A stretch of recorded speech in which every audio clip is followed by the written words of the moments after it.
Day 4 हो मनाङमा। हामी हिजो मनाङबाट भ्राका आयो, भ्राकाबाट हामी आइसलेक गयौँ यहाँ बिहान ब्यागहरू राखेर। अनि अलिकति ढिलो सुरु गऱ्यो, हावा लाग्यो, त्यो अलिक गाह्रो भयो, उकालो पनि एकदम उकालो थियो। अब आज चाहिँ हामी ब्लू लेक, जुनलाई चिन्डी लेक पनि भन्दो रहेछ, अनि त्यहाँ पछाडि ग्रिन लेक, दुईवटा चाहिँ घुम्छौँ आज। हामीसँग टाइम पनि मजाले छ, हामी बिस्तारै बिस्तारै जान्छौँ फोटो भिडियोहरू खिच्दै खिच्दै, त्यो हतार छैन। हाम्रो रुमबाट चाहिँ दामी भ्यू थियो, म त्यो देखाउँछु, यस्तो बवाल छ त्यस। यो मर्स्याङदी हो, माथि हिमालयहरू छ, अन्नपूर्ण। हामी अहिले भ्राकाबाट निस्कियो, हामी आइसलेक मात्र घुम्यौँ होइन। यहाँबाट मिलारेपा केभ भन्ने छ, जुन चाहिँ अन्नपूर्ण थर्डको, यहाँबाट सायद देखिरहेको छैन है, अझै माथि अन्नपूर्ण थर्डको बेसमा छ। सो तपाईँहरूसँग टाइम भयो भने चाहिँ त्यो चाहिँ एकदम इन्ट्रेस्टिङ ठाउँ हुनसक्छ है। यहाँबाट 230 आवर्सको वाक भनिरहेछ, अब त्यो कति लाग्छ हिँडाइमा पनि फरक पर्छ। अनि at the base of Annapurna थर्डमा छ कि, सो टाइम भयो भने चाहिँ त्यो एकदम इन्ट्रेस्टिङ ठाउँ हुनसक्छ। हिमालको फेदमा एउटा त्यो गुम्बा नै, सो त्यो सही हुन्छ। त्यो केभ मात्र होइन, गुम्बा पनि छ होइन, मिलारेपा केभ र गुम्बा बोथ छ सायद त्यहाँनिर, यतै माथि कता आधी बाटोसम्म चाहिँ गाडी जान्छ। यो बिचमा देखेको सम्म, त्यहाँभन्दा माथि चाहिँ हिँड्नुपर्छ।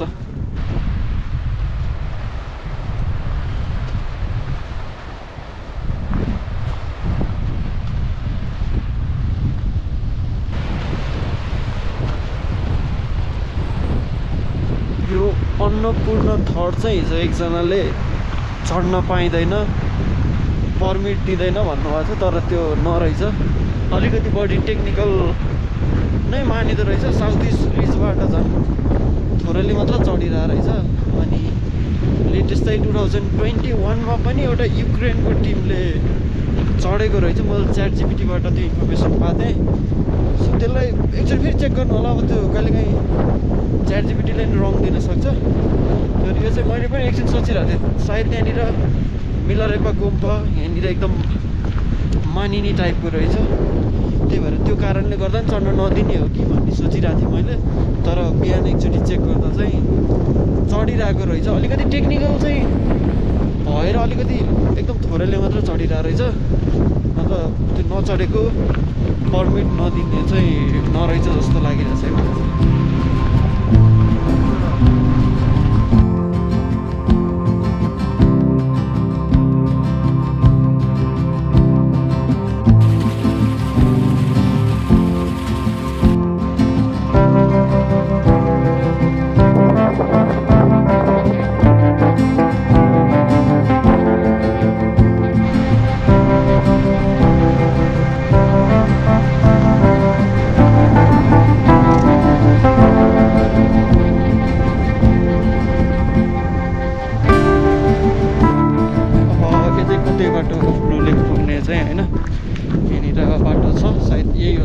बाटो ब्लू लेक जाने चाहिँ यो बाटो ब्लू लेक जाने होला। त्योभन्दा अगाडि अर्को एउटा सानो ताल छ ब्लू लेक जाने बाटोको मुनिपट्टि, गुगलमा चाहिँ मिनी लेक भन्ने छ रहेछ। के गर्नु कि पहिला यता गएर यता आउनु न।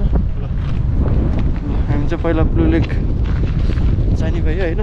ब्लू लेक आउने चाहिँ ट्याक्कै यहाँनिरबाट, यहाँनिर एउटा एप्पल फार्म छ, स्याउ फार्म। अब यसको साइडमा यो सानो एउटा ताल छ मिनी लेक भनेर, त्यो मिनी लेककै यता माथिपट्टिबाट चाहिँ ब्लू लेक जाने बाटो हो यो चाहिँ। अनि अहिले हामी ब्लू लेक गएर फर्केर एकछिन यो मिनी लेकमा पनि बस्छौँ। यो पनि राम्रो छ, अस्ति हामी झन् गाडीमा आउँदाखेरि एकदम राम्रो देखिरहेको थियो, अँध्यारो अँध्यारोमा थियो हामी आएको। अनि त्यहाँनिर दुईवटा हाँस पनि थियो, जस राम्रो देखिरहेको थियो त्यो चाहिँ ब्लू लेक चाहिँ। अब हामी यहाँबाट जान्छौँ, सायद यहीँ नजिकै नै होला, धेरै टाढा छैन होला।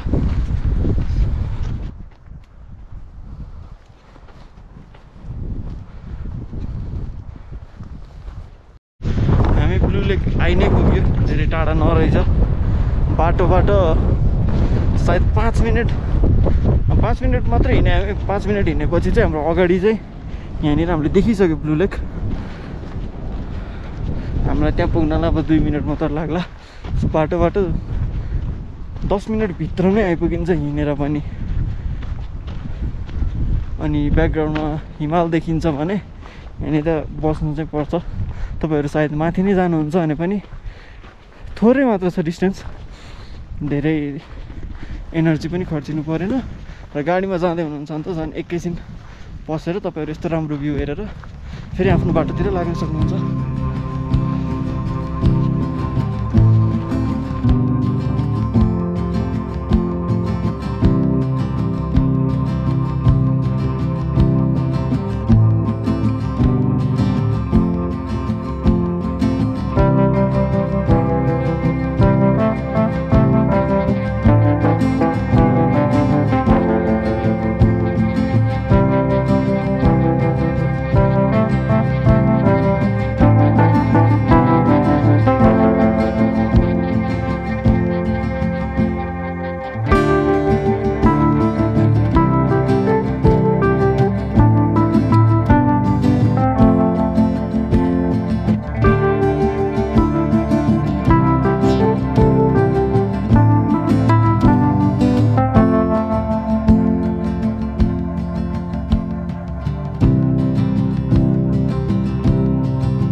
लेकबाट निस्क्यो। अब एकछिन बस्यो, फोटो भिडियो खिच्यो, कफी तातो पानी लिएर आएको थियौँ। कफी बनाएर तालमा भ्यू हेर्दै तालको साइडमा बसेर कफी पनि खाइयो। अब हामी अझै ग्रिन लेक जानु छ। अहिले टाइम चाहिँ लगभग 12 बज्यो, 12 बज्न 4 मिनट बाँकी छ। कतिलाई थाहा छैन होला, मनाङमा एयरपोर्ट पनि छ। हुम्दे भन्ने ठाउँमा छ एयरपोर्ट चाहिँ। तर त्यो एयरपोर्ट पहिला चाहिँ चल्थ्यो, अहिले चाहिँ धेरै टाइम नै भएर नचलेको। लगभग यहाँ फ्लाइट नै हुँदैन होला, एकदम रियर 1-2वटा भयो मात्र, नत्र यो 0 नै छ होला फ्लाइट। यहाँनिर चाहिँ एयरपोर्ट छ अनि यो ठाउँको नाम चाहिँ हुम्दे हो। तर यो एयरपोर्ट कहिल्यै बिना प्लेन बसिरहेछ।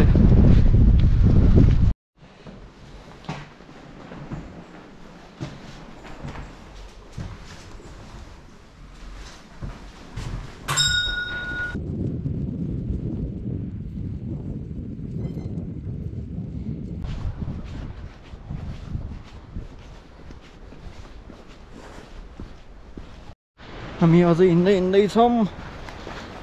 लगभग 12 बजे हिँडेको हामी, 1:42 भइसकेको छ अहिले। अझै एकछिन लाग्छ होला, अब धेरै छैन होला। हामीले विचार गरे अनुसार एक्ज्याक्टली चाहिँ थाहा भएन, अब सायद धेरै टाइम लाग्दैन होला। बाटो चाहिँ जस रमाइलो छ, यस्तो बाटो हिँडिरहेछौँ हामी। खासै गाडीहरू हिँडिरहेको छैन, त्यही भएर धुलो छैन। हावा चाहिँ अति नै छ। बिस्तारै दुईजना फोटो भिडियो खिच्दै घरिघरि रेस्ट गर्दै पानी खाँदै नै हिँडिरहेछौँ। अब एकछिनमा पुगिन्छ होला। हावा चाहिँ आज एकदम बढी छ। धन्नै हिजो धेरै हावा लाग्दिएन। हिजो धेरै हावा लाग्यो भए चाहिँ हामी आइस लेक जानलाई चाहिँ अति नै गाह्रो हुन्थ्यो। हिजो चाहिँ योभन्दा एकदम थोरै थियो हावा, त्यही भएर हामीलाई आइस लेक जान गाह्रो त भयो, तर हामी जान सकियो। यस्तो हावा भएको चाहिँ एकदम गाह्रो हुन्थ्यो। त्यही भएर आज तल हिँड्दा चाहिँ त्यस्तो गाह्रो भइरहेको छैन। कहीँ चाहिँ हावा अलिक बढी लागिरहेछ, धुलो उडाइरहेछ। तर अरू ठाउँमा चाहिँ नर्मली चाहिँ ठिकै छ।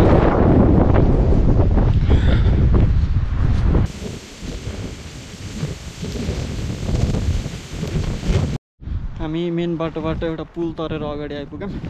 त्यहाँनिर मैले देखाउनै भुलेर रहेछु है। यो झोलुङ्गे पुल कटेर आयौँ। यही झोलुङ्गे पुलको पारिनिर त्यहाँ बोर्ड छ, वे टु ग्रिन लेक भनेर लेखेको छ कि सिम्बल मात्र छ, मलाई ट्याक्कै याद भएन। ग्रिन लेक मात्र भनेर सिम्बल छ। त्यहाँ चाहिँ अब हिँडेर 7 मिनट मात्रै हो भनेर थियो। ट्याक्क आउँदाखेरि बोर्ड छ, मजाले चिनिन्छ, देखिन्छ, याद हुन्छ मजाले। फाइनल्ली हामी ब्लू लेकबाट 12 बजे हिँडेर अहिले हामी ग्रिन लेक आइपुग्यो मेरो आँखाले चाहिँ ग्रिन लेक देखिसक्यो तर यो साइडबाट हिँड्नुभन्दा यता बाटो ठिक छ भनेर चाहिँ म एकैछिनमा देखाउँछु यो बाटो ठिक छ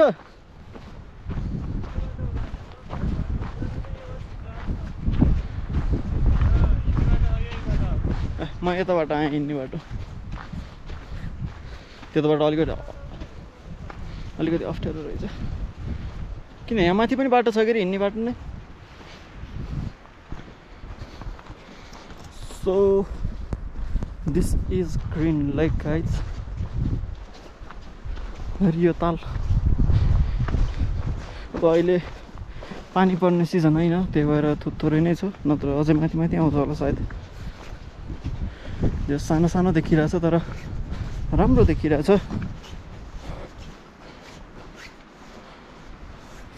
सबै यो लगाएर पहिला पनि यो थियो कि थिएन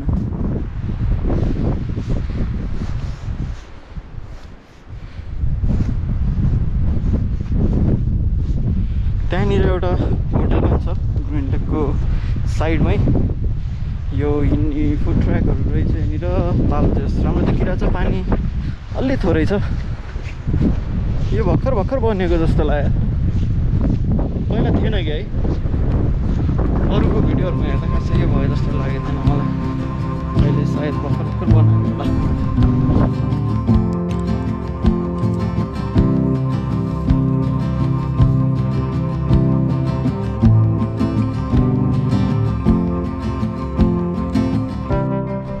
हामी भर्खरै ग्रिन लेकबाट निस्क्यौँ एकछिन बसियो खाजा खाइयो लगभग 1 घन्टा नै बसियो कि अझ बढी बसियो होला यहाँनिर अहिले खाना बस्न सबैको सुविधा छ अहिले चाहिँ त्यही भएर तपाईँहरू यहाँ ग्रिन लेकमा आएर बस्नुहुन्छ भने पनि यहीँ होटल छ त्यो झन् सजिलो हुन्छ तपाईँहरूलाई अब हामी चाहिँ आज यहाँ नबसी लोवर पिसाङ गएर बस्छौँ जुन चाहिँ यहाँबाट लगभग 20 मिनटको डिस्टेन्समा छ यहाँबाट 20 मिनटमा हामी अब लोवर पिसाङ पुग्छौँ उतै बस्छौँ र भोलि भनेको हाम्रो अब पोखरा जाने दिन हो भोलि चाहिँ हामी मनाङबाट निस्किन्छौँ बेसी सहर जान्छौँ बेसी सहरबाट फेरि पोखराको गाडी लिने अनि फेरि फेवा ताल अब चाहिँ पोखरा पुग्ने अब चिसो भइसक्यो वेदर पनि अब अलि बिग्रिरहेको छ हिमाल चाहिँ कुदिरहेको छ यताको साइडमा तर हिजो जस्तो क्लियर चाहिँ छैन सायद भोलि पर्सितिर फेरि एकचोटि पानी पर्ने के गर्ने हुन्छ कि अब हामी चाहिँ भोलि निस्किन्छौँ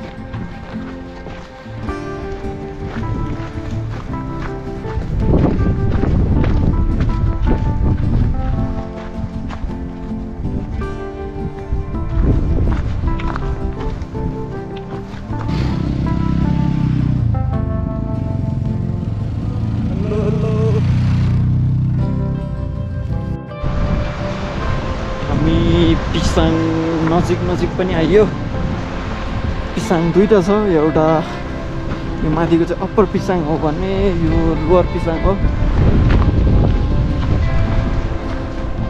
हामी बस्ने चाहिँ लोवर पिसाङ पछि हामी यहाँनिर पुल छ त्यो तरेर पारि जान्छौँ अब बिचमा मर्स्याङ्दी नदी अनि उता भने स्वर्गद्वारी हो त्यो अलिकति देखिरहेको छ होला तर वेदर बिग्रेर यस्तो राम्रोसँग देखेको छैन वेदर अलिकति बिग्रिरहेछ माथिको पूर्वी कालो बादल मडारिरहेको रहेछ यताको साइडमा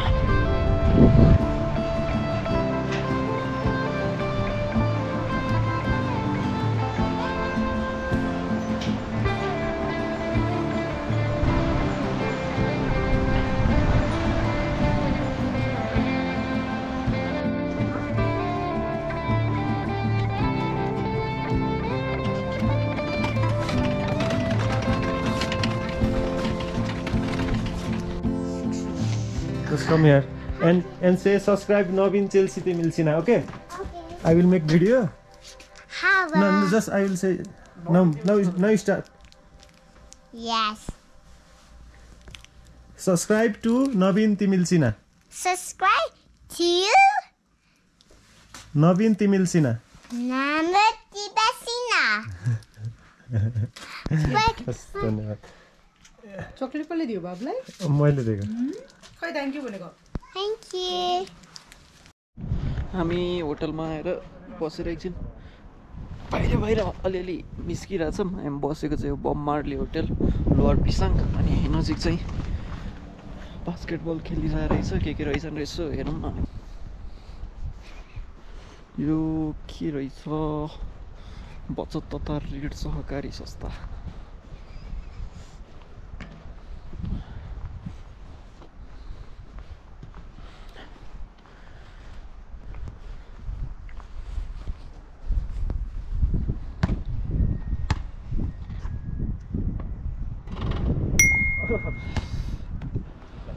त्यहाँ रहेछ होइन बाँड हान्ने चाहिँ वहाँबाट यहाँ त्यो मेसिन जस्तो के हो त्यो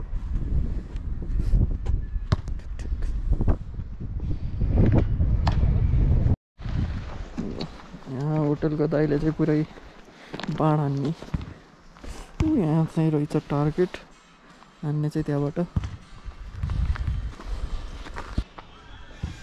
दाइले चाहिँ रेडी गर्दै हुनुहुन्छ है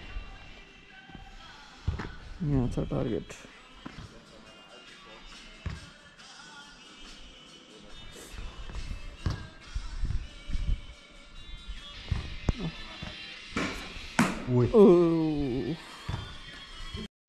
त्यहीँबाट हेरौँ न त कति टाढा देखिँदो रहेछ भनेर चाहिँ यहाँबाट त कहाँ हो कहाँ देखिँदो रहेछ त नि ए यहाँ लाइन रहेछ होइन यो लाइन नकट्ने ए डेन्जर टाढो यहाँबाट त कलर छुट्याउनु नि यहीँ बिचमा खस्छ हामीले हान्यो भने त यहीँ बिचमा खस्छ क्या यो त फेरि यो त महँगो पनि छ एक झनै कति यो 60-70 हजार यत्रो धेरै कुराहरू छ सबै यसमा नि 70 हजार अनि यो एउटा तिरलाई चाहिँ एउटा तिरको 1500 भनेपछि पर सर्ट 1500 है तिरको मात्रै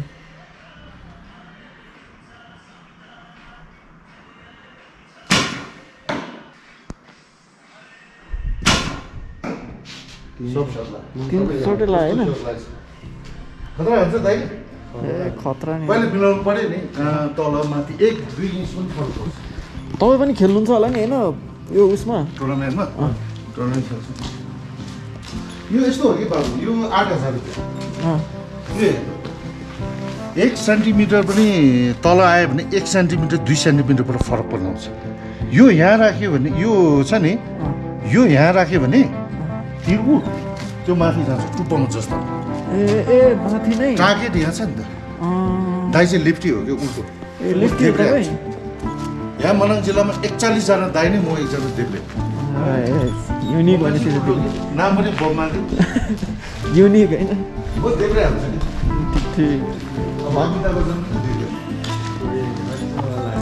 अहिले फर्स्ट अल्छ नि यहाँ नरेजै हान्नु अरे दाइ अब पहिला मैले एक फर्स्ट सर्टै यहाँ भनेपछि यो कति पोइन्ट हेर 4 3 यो 5 हो 5 8 9 पोइन्ट 10 पोइन्ट यो कुनको कति पोइन्ट रे 1 पोइन्ट निलो 2 पोइन्ट निलो 2 पोइन्ट 3 पोइन्ट 4 पोइन्ट 5 पोइन्ट अनि बिचमा हान्यो भने बिचमा भने 5 पोइन्ट यो कालो भित्र ए यो कालो भित्रको चाहिँ 5 पोइन्ट 5 पोइन्ट राम्रो हाने है अहिले त भनेपछि अब तपाईँको 3टाको गऱ्यो भने यसको 1 पोइन्ट होइन 3टाको गऱ्यो भने यो दिलो छ नि 2 5 7 7 3 10 पोइन्ट चाहिँ कहाँ हुन्छ हजुरले कहाँ हेरेर हान्नु यो दुर्बिन यहाँ हेर्नु दुर्बिन रातो देख्यो अब ऊ यो रातो ऊ त्यहाँ गोलोको बिचमा राखेर हाल्नु अनि यो हात यसरी हल्लियो भने त सक्यो अलिकति गयो भने त तान्नु सक्छ हेर त हल्लिनु भएन नछोड्ने फ्याक्ट्री छोड्नु हुँदैन छोड्यो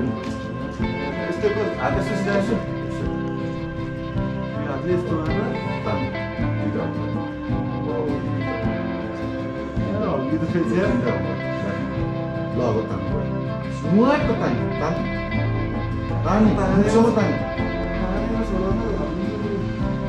कहाँ यहाँसम्म तान्ने हो यहाँसम्म तान्ने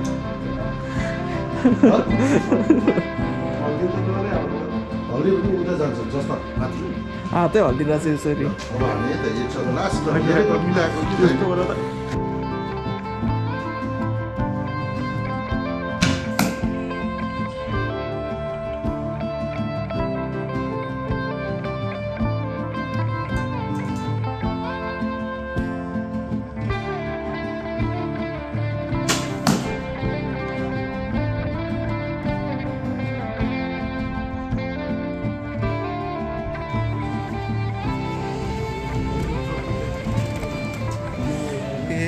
टन्नै रहेछ त सब्जीको पिसाउनु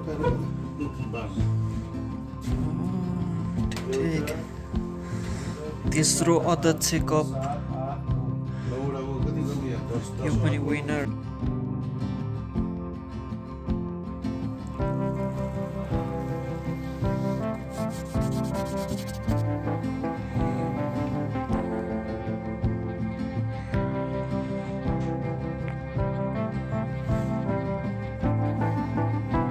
जो चाहिँ हामी आएर यहाँ बममारले उठ्नुपर्छ चिसो चिसो छ त्यो चिसो रमाइलो भयो एकछिन त दाइसँग त्यो भाडाले हेर्नु गयो आज चाहिँ हामी फर्कियो एकछिनमा 8 बजीतिर गाडी आउँछ हामी ब्रेकफास्ट गरेर गाडीमा बेसी सहरसम्म गएर त्यहाँबाट अनि गएर जान्छौँ सायद बेलुकाको 5-6 नै बज्छ होला आज चाहिँ आज चाहिँ फर्किने मात्र अब गाडीमा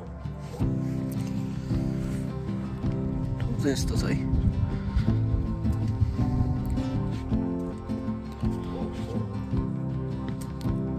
जो सबै कुरा चाहिँ रिजनेबल प्राइसमा छ भ्यू पनि राम्रो छ यता स्वर्गद्वारी पछाडि बुद्धको स्ट्याचु पनि छ